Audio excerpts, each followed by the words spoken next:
শারীরিক অসুস্থতার কারণে পদত্যাগের পর এবার বঙ্গভবন ছাড়ার চূড়ান্ত প্রস্তুতি নিচ্ছেন সদ্য সাবেক রাষ্ট্রপতি মোহাম্মদ শাহাবুদ্দিন।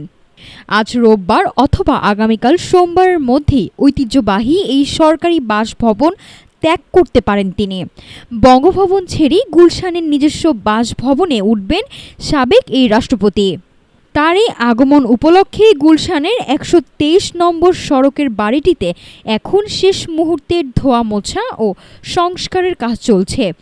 অভ্যর্থনা কক্ষ নতুন করে রং করার পাশাপাশি পরিষ্কার করা হচ্ছে আসবাবপত্র।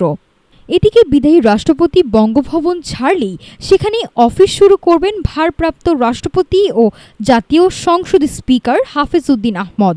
তবে তিনি অফিস বঙ্গভবনে করলেও সরকারি বাসভবন হিসেবে থাকবেন জাতীয় সংসদ ভবন এলাকার স্পিকার নিবাসেই।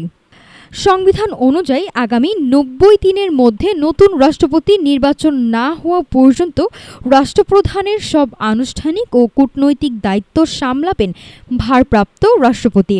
দায়িত্ব গ্রহণের পর সাভারে জাতীয় স্মৃতিসৌধ এবং প্রয়াত রাষ্ট্রপ্রধানের সমাধিতে শ্রদ্ধা জানানোর মধ্য দিয়ে কাজ শুরু করছেন তিনি।